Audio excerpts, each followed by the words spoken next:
Assalamualaikum warahmatullahi wabarakatuh. Halo anak-anak, apa kabarnya hari ini? Ibu harap semua dalam keadaan baik ya. Perkenalkan, nama Ibu Salsa Aulia Herwanda. Pada kesempatan kali ini, Ibu akan memaparkan materi mengenai keterampilan berbicara. Nah, sebelumnya anak-anak sudah tahu belum apa itu keterampilan berbicara? Sebelum kita memasuki materi keterampilan berbicara, Ibu ada sedikit informasi. Kalau keterampilan berbicara merupakan salah satu dari bagian keterampilan berbahasa. Keterampilan berbahasa itu terbagi menjadi 4. Ada yang tahu apa saja kira-kira keterampilan berbahasa tersebut? Gimana? Ada yang tahu apa tidak? Oke, bakal Ibu sebutkan, boleh ditulis ya di bukunya. Keterampilan berbahasa terbagi menjadi 4 bagian. Yang pertama ada keterampilan mendengar atau menyimak. Kedua, keterampilan berbicara. Ketiga, keterampilan membaca. Dan yang keempat ada keterampilan menulis. Gimana, sudah tahu? Ada berapa keterampilan berbahasa? Ada 4. Baik, sudah ditulis semua di dalam bukunya. Pada pertemuan kali ini, secara bersama-sama kita akan belajar tentang keterampilan berbicara. Apa saja sih Bu yang akan dibahas pada pertemuan kali ini? Pada pertemuan kali ini, Ibu akan membahas tentang tentunya pengertian berbicara, jenis-jenis berbicara, tujuan berbicara, peranan berbicara dalam kehidupan sehari-hari, dan bagaimana cara kita meningkatkan kemampuan berbicara kita. Yuk kita simak videonya sama-sama. Sebelum kita lanjut ke pengertiannya, Ibu ingin bertanya dulu nih. Sebelumnya, anak-anak sudah ada yang tahu belum apa sih yang dimaksud dengan berbicara atau keterampilan berbicara itu? Gimana? Berbicara mengeluarkan suara, iya termasuk salah satunya. Berbicara mengeluarkan suara. Akan Ibu jelaskan sedikit ya, untuk awalan dulu akan Ibu jelaskan sedikit sebelum kita masuk ke pengertian. Nah, seperti yang anak-anak Ibu ketahui, tentunya kita berbicara setiap hari kan? Kita setiap hari itu berbicara. Iya. Nah, keterampilan berbicara ini menjadi keterampilan yang harus dikuasai oleh setiap orang. Setiap orang harus menguasai yang namanya berbicara. Keterampilan berbicara ini menempatkan kedudukan yang paling penting yang menjadikan kemampuannya komunikatif untuk kita. Nah, tadi Ibu sudah memberikan gambaran sedikit tentang keterampilan berbicara. Sekarang kita masuk ke pengertian. Kira-kira anak-anak sudah ada yang tahu belum pengertian dari keterampilan berbicara? Kira-kira apa itu keterampilan berbicara? Mengeluarkan suara, mengeluarkan bunyi-bunyi. Iya, itu betul. Akan Ibu jelaskan lebih jelasnya lagi ya. Pengertian berbicara. Pada hakikatnya, keterampilan berbicara merupakan ungkapan, pikiran, serta perasaan seseorang dalam bentuk bunyi-bunyi bahasa. Jadi, keterampilan berbicara adalah keterampilan mengucapkan bunyi-bunyi artikulasi atau mengucapkan kata-kata untuk menceritakan, mengekspresikan, menyatakan, menyampaikan pikiran, gagasan, dan perasaan kepada orang lain dengan kepercayaan diri untuk berbicara secara wajar, jujur, benar, bertanggung jawab, serta mampu menghilangkan masalah psikologi seperti rasa malu, rendah hati, dan lain sebagainya. Masih di pengertian berbicara, anak-anak harus mengetahui ada beberapa hal yang perlu diungkapkan berkaitan dengan batasan berbicara. Yang pertama, berbicara merupakan ekspresi diri. Maksudnya gimana sih, Bu? Berbicara dengan ekspresi diri. Kepribadian seseorang dapat dilihat dari pembicaranya. Ketika seseorang berbicara, pada saat itu dia sedang mengekspresikan dirinya. Dari bahasa yang digunakan pembicara dapat diketahui kondisi mentalnya. Entah itu dia lagi sedih, lagi marah, ataupun lagi senang. Bahkan dengan berbicara pun seseorang dapat memperlihatkan ekspresi ketidakjujurannya. Nah, jadi dengan kita berbicara langsung, dengan kita bertatap muka langsung, seseorang itu dapat mengetahui kalau kita itu berbicara secara jujur atau tidak, kita dalam kondisi senang, susah, ataupun lagi sedih. Seseorang itu dapat menilai kita dari cara kita berbicara karena kita mempunyai ekspresi. Yang kedua, berbicara merupakan kemampuan mental motorik. Berbicara tidak hanya melibatkan kerjasama alat-alat ucap secara harmonis untuk menghasilkan bunyi bahasa, tetapi bicara juga melibatkan aspek mental, bagaimana bunyi dan bahasa dikaitkan dengan gagasan yang dimaksud pembicara merupakan suatu keterampilan tersendiri. Kemampuan mengaitkan gagasan dengan bunyi-bunyi bahasa dalam hal ini kata yang tepat merupakan hal yang cukup mendukung keberhasilan berbicara. Dalam hal ini diperlukan keseimbangan antara tumpukan-tumpukan gagasan yang ada dalam pikiran dengan kemampuan menentukan kata yang tepat. Ibarat sebuah saluran, gagasan-gagasan yang ada di dalam pikiran pembicara memerlukan saluran yang baik agar gagasan tersebut dapat disampaikan secara efisien atau secara lebih baik lagi. Yang ketiga, berbicara merupakan proses simbolik. Kata menjadi dasar dari sebuah ujaran merupakan simbol bunyi. Sebagai simbol, pemaknaan sebuah kata merupakan kesepakatan antar pemakai bahasa. Antar kata dengan sesuatu dengan sebuah kata merupakan kesepakatan. Ketika seseorang menamai suatu benda itu kursi yang berfungsi sebagai tempat duduk, bukan berarti benda tersebut harus disebut kursi. Penamaan benda tersebut karena faktor kebetulan dan kesepakatan. Kebetulan benda tersebut dinamakan kursi dan pemakai bahasa sepakat untuk menamai benda itu kursi. Disinilah proses simbolis itu digunakan untuk menunjukkan sesuatu berdasarkan kesepakatan dari sekelompok orang. Keempat, berbicara terjadi dalam konteks ruang dan waktu. Maksudnya gimana sih, Bu, antara konteks ruang dan waktu? Berbicara harus memperhatikan ruang dan waktu. Tempat dan waktu terjadinya pembicara mempunyai efek atau makna tersendiri bagi para pembicaranya. Seperti contohnya kayak gini. Anak-anak sedang pergi mengaji di tempat ngaji, terus ada anak lainnya, 2 orang anak lain kita ibaratkan dengan si Edo dan Rani. Edo dan Rani ini sibuk berbicara berdua. Mereka sibuk membicarakan tugas-tugas mereka yang ada di sekolah. Padahal mereka itu berbicaranya di tempat ngaji. Seharusnya di tempat ngaji itu kita hanya fokus untuk mengaji, membaca doa, membaca salawat.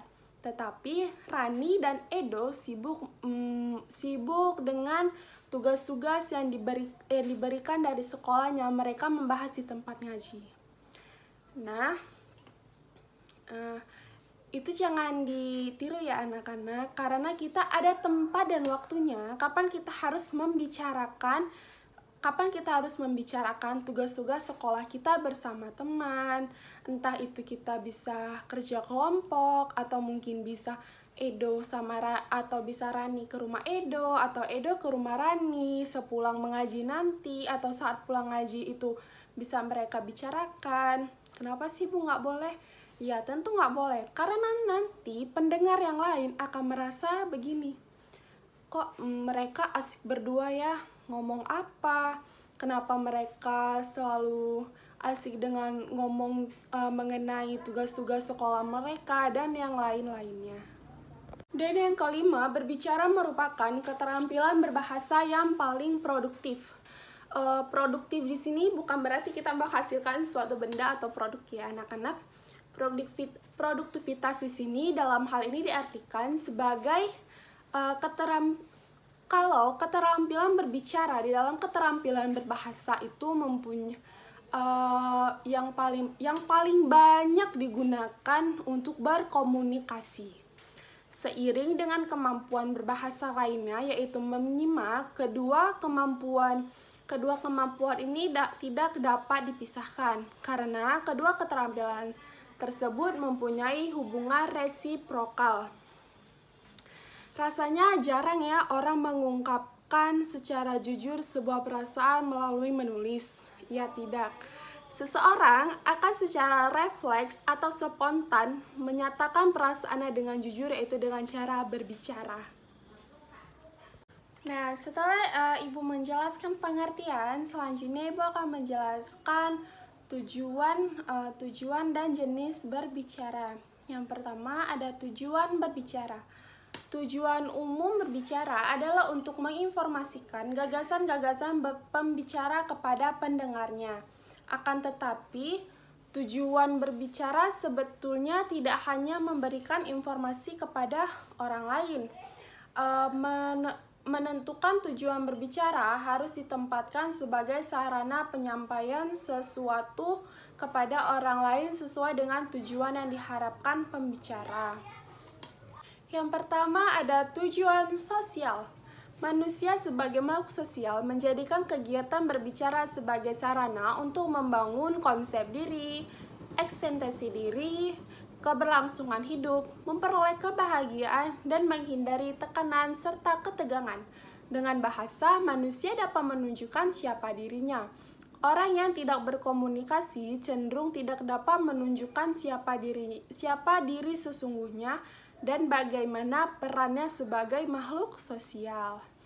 Pada umumnya, ketika harus terjun langsung ke masyarakat, ia akan mengalami proses adaptasi yang cukup lama. Hal ini terjadi karena baginya kehidupan sosial yang sesungguhnya, karena mereka baru merasakan kehidupan sosial yang sesungguhnya.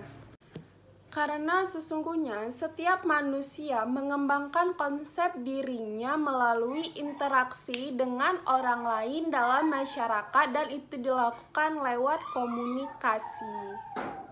Tujuan yang berikutnya adalah tujuan ekspresif. Bahasa dapat digunakan untuk mengekspresikan perasaan pembicara kepada orang lain. Ekspresi dalam bentuk bahasa juga dapat berwujud sebagai rasa empati kepada objek yang ada di luar pembicara dengan bahasa yang penuh kasih sayang. Seseorang mengungkapkan perasaan kepada anaknya dengan didukung belayan halus di rambutnya. Seseorang mahasiswa dapat mengekspresikan rasa cintanya kepada seseorang manusia mungkin dengan cara memberikan coklat atau dengan cara memberikan bunga. Dalam tujuan ekspresif ini sendiri, berbicara digunakan manusia sebagai alat untuk menyampaikan perasaannya, menyatakan perasaannya. Akan tetapi, berbicara ekspresif belum tentu mempengaruhi orang lain. Kenapa bisa begitu? Karena yang terpenting dalam pembicara ekspresif ini adalah tersalurkannya perasaan dirinya melalui bahasa. Apakah orang lain tersebut terpengaruh dengan ekspresi seseorang pembicara, bukan tujuan yang hendak dicapai oleh seorang pembicara tersebut. Tujuan yang selanjutnya adalah tujuan ritual. Bahasa yang digunakan untuk kepentingan ritual tentunya mempunyai perbedaan dengan bahasa yang kita gunakan dalam berbicara sehari-hari. Bahasa dalam komunikasi ritual merupakan bahasa yang kata-kata yang sudah baku. Baku bukan dalam artian sebagaimana yang sesuai dengan kaidah kebahasaan, melainkan baku dalam artian sudah tetap, tidak bisa berubah, walaupun doa tersebut diucapkan untuk kepentingan yang kurang selaras dengan isinya, tetap saja diucapkan sebagaimana semestinya. Tujuan berbicara yang terakhir adalah tujuan instrumental. Dalam tujuan instrumental ini, kegiatan berbicara digunakan sebagai alat untuk memperoleh sesuatu. Sesuatu di sini dapat berupa pekerjaan, jabatan, atau hal yang lain-lainnya. Memang, kegiatan berbicara merupakan salah satu bentuk komunikasi, tetapi dalam tujuan instrumental, kegiatan berbicara tidak tampak kaitan secara khusus antara pesan yang ada di dalamnya dengan tujuan yang diharapkan dari komunikasi tersebut. Setelah kita membahas tujuan berbicara, selanjutnya kita akan membahas jenis-jenis berbicara. Berbicara terbagi atas 3 kelompok, yaitu berbicara tergantung dengan situasinya, keterlibatan perilaku, atau bagaimana alur pembicaraannya.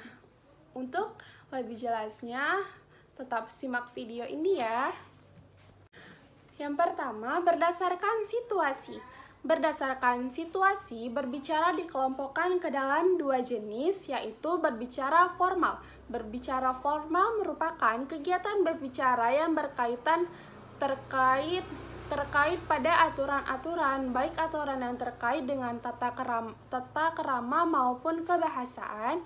Yang kedua ada berbicara non-formal, yaitu kegiatan berbicara yang tidak terlalu terikat pada aturan-aturan, kadang-kadang berlangsung secara spontan dan tanpa adanya perencanaan dia mau mengucapkan apa. Jadi setiap dia mau berbicara, kalau untuk non-formal ini dia tuh selalu refleks tanpa memikirkannya dulu. Sedangkan yang formal tadi dia sudah menyusun katanya dengan kata-kata yang baku, sesuai dengan kaidah-kaidah yang sudah ada. Selanjutnya, berdasarkan keterlibatan perilakunya. Berbicara dapat dikelompokkan menjadi 2 lagi. Yang pertama, berdasarkan individual, yaitu kegiatan berbicara yang dilakukan oleh seorang pelaku pembicara. Misalnya seperti dia sedang pidato, ceramah, ataupun membaca puisi. Yang kedua, berbicara dengan kelompok, yaitu kegiatan berbicara yang melibatkan banyak pelaku berbicara. Contohnya itu seperti diskusi atau seperti debat. Untuk jenis berbicara yang ketiga, yang tadi adalah, ada yang ingat yang ketiga? Iya, berdasarkan alur pembicaraannya. Berbicara dapat dikelompokkan menjadi 2 jenis. Iya, 2 aja nih, nggak banyak-banyak. Yang pertama adalah berbicara monologis, yaitu kegiatan berbicara yang dilakukan searah nih, tidak berlawanan arah. Pesan yang disampaikan pembicara tidak memerlukan respon dari pendengar. Misalnya seperti apa?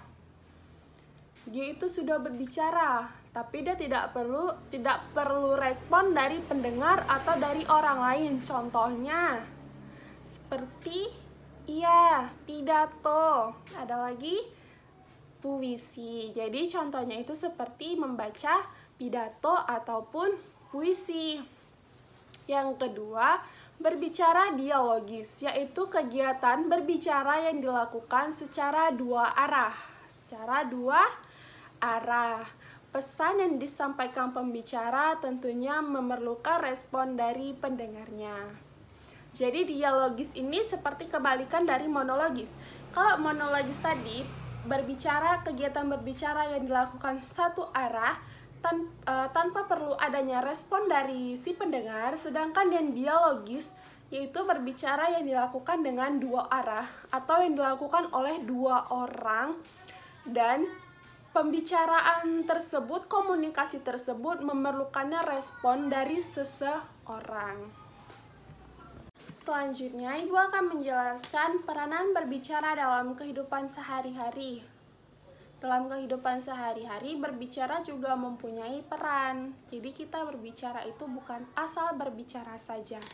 Kira-kira perannya apa aja sih, Bu? Dilihat dari situasinya, berbicara tadi digolongkan ke dalam dua jenis. Ada yang formal dan ada yang non-formal. Berbicara formal adalah kegiatan berbicara yang terkait secara ketat oleh aturan-aturan kaidah kebahasaan. Sementara berbicara non-formal adalah kegiatan berbicara yang tidak begitu terikat dengan aturan-aturan kaidah kebahasaan. Nah, dalam hal ini yang diutamakan adalah komunikatif, yaitu pendengar dapat memahami pesan dengan jelas seperti yang dimaksud pembicara dalam kehidupan yang dimaksud oleh pembicara tadi. Dalam kehidupan sehari-hari, kegiatan berbicara yang digunakan adalah bahasa yang non-formal. Kebanyakan dari kita berbicara itu menggunakan bahasa non-formal. Situasi berbicara non-formal tidak seketat berbicara formal. Jika kita berbicara formal dibatasi dengan ruang dan waktu dimanapun kegiatan berbicara dapat dilangsungkan tanpa harus ada persiapan sebelumnya. Misalnya begini, seseorang bertemu dengan temannya di pasar. Pertemuan tersebut boleh jadi tidak direncanakan sebelumnya. Walaupun tidak direncanakan sebelumnya, pertemuan tersebut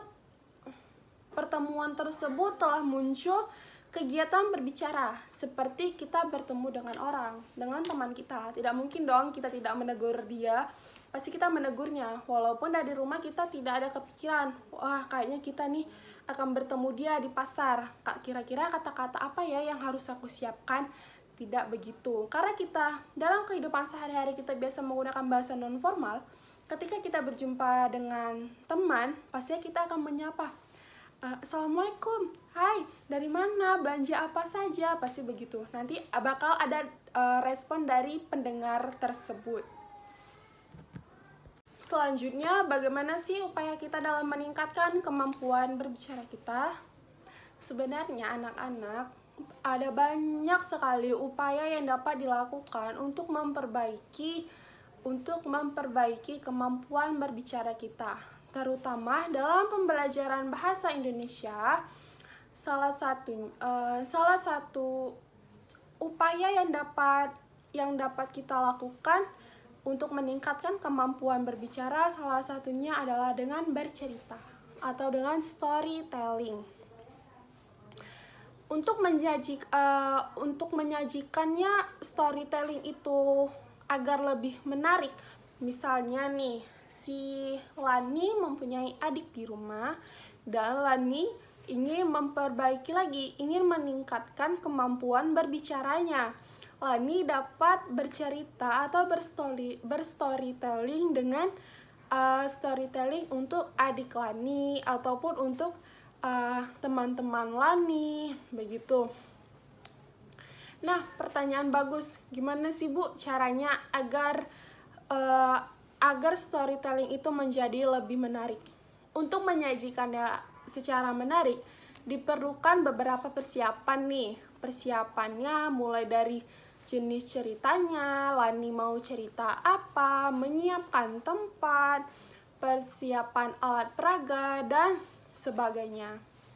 Misalnya Lani mau bercerita tentang apa? Bercerita tentang fabel, tentang cerita kancil dan buaya. Jika Lani di rumah mempunyai boneka jari, Lani dapat menggunakan boneka jari tersebut sebagai media. Sebagai medianya. Dengan begitu, storytelling Lani akan terasa lebih menarik lagi, dan teman-teman yang mendengarnya pun akan merasa tertarik untuk mendengarkan cerita Lani. Wah, kira-kira Lani akan cerita apa nih ya? Lani ada boneka nih di jari-jarinya, ada boneka kancil, ada boneka buaya, dan ada boneka lain-lainnya.